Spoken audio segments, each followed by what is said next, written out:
Hey class families, this is Mr. Albrecht and decided to make a video for you to help you out over the next couple weeks to target some of the specific things that I've been talking about in the emails that I've been sending home to you as families. First off, I just want to say thank you so very much. Our families are absolutely awesome. You've been very supportive.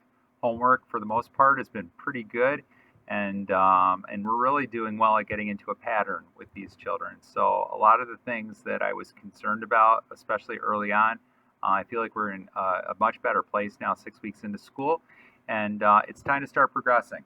So we've got at the beginning of the school year, we did some testing with your kids, and that was done through myself, through the AIS department, and other people in the school. And we have some really good data right now to really see exactly where our kids are at. And because of that, now what I'd like to do is start targeting instruction. And part of that is the way we approach nightly reading. Now, for the past 2 weeks, what I've done is in our spelling packet, I've put on Tuesday and Thursday, I've done the repeated reading. And I wanted to just give a starting place for that. For some kids right now, that's completely appropriate, and they need that repeated reading practice, repeated breaking apart words, those kinds of things. And for some kids, just a simple nightly read is what we need. The question is, how do we make nightly reading the most effective for your child? Because we have a lot of varied reading abilities. And if I just put a book in front of a kid, it's really not maximizing what we could be doing with your child. So here's what you're going to see. Tomorrow, or actually when you get this video tonight, so today's Wednesday, tomorrow on Thursday, so Thursday, October 14th, you're going to be getting a card that looks like this. I would ask that you don't lose this card. So maybe the green folder that you had at open house or a refrigerator magnet, anything like that, you're going to want to have this card kept. It's on purple cardstock. I've got it on nice firm cardstock so it'll last. This card is golden and will change as the year goes on. I happen to have Violet's card right here, and I know that because Violet's name's up there. But what you'll see on the card is this. It says level M.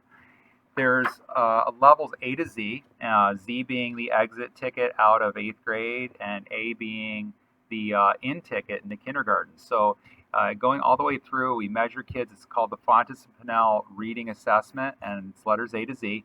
And it really does give a very comprehensive view of where your child's at. So along with some other testing that the AIS department did on phonics and being able to decode words, we really do have a good targeted approach right now on an individual level of almost 500 kids in the school. So it's pretty neat.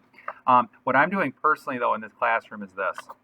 So what kind of questions would you ask in this case, Violet is at a level M. So what would you ask a level M reader? And there's certain questions that a level M reader would be very, very confused by, and certain ones that they would be able to handle, and certain ones that are way too easy. So the first thing is on nightly reading, on Monday, Wednesday, and Friday, every student in our class is going to be reading a nightly reading book. In the packet, let me see if I can find it. In the packet will be a sheet that looks like this. This will always be on Monday, Wednesday, and Friday. And for some kids, I've got 4 kids in here that we're going to go Monday, Tuesday, Wednesday, Thursday, Friday with this sheet. All it is this. At the top, it says my book. So we're going to help the kids here at school pick out an appropriate book based on their letter within the proximity. So it's not too hard, not too easy. Down here, they're going to write down my page goal. What page do they hope to get to in about 15 minutes of reading per night? Below that, how many minutes did they read?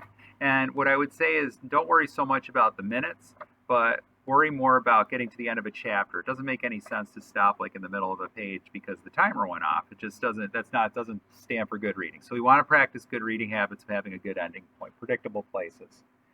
And then it says here, question I discussed with an adult.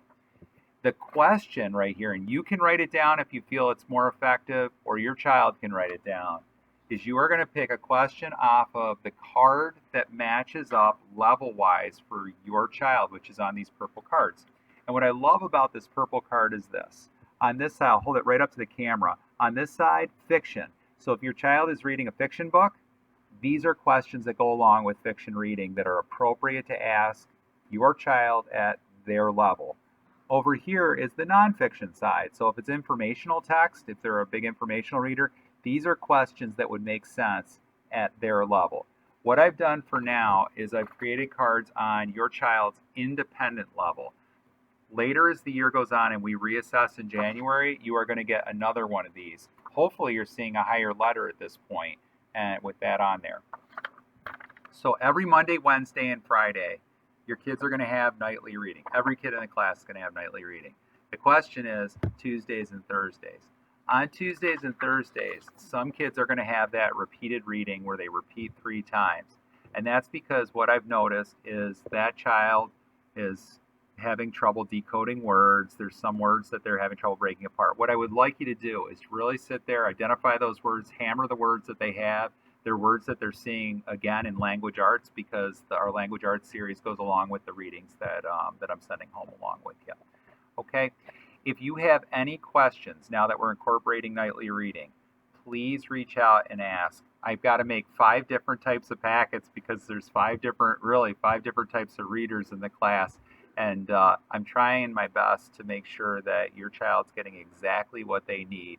So to maximize their reading time and really give them the best support as possible. I want to repeat, you've been excellent families.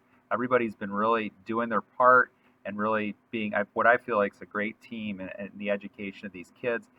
So please don't hesitate to reach out to me if you're confused on this. I want to work on this together with you. But the fact of the matter is, I'll be very transparent. Last year, it's caused all kinds of variabilities, and we've got some kids that seem like regular 4th grade, some kids that are above, well above where we thought they'd be, and some kids that are just not quite there by no fault of their own. But we want to make sure all kids are getting what they need right now to make sure that every kid's succeeding. So that's why I'm taking this approach. Again, if you need the assistance, that's why I'm making this video. Reach out to me. I gladly will help you. Okay? Thanks for all you're doing out there. So each night you'll have a spelling page. Each night you have the math facts page. And each night there'll be some type of reading, whether it's repeated reading or nightly reading. Just base it on the packet that your child gets. Okay? I'm very, very thankful to be your child's teacher. And thank you for your support on this. Again, if you have any questions, ask. Take care.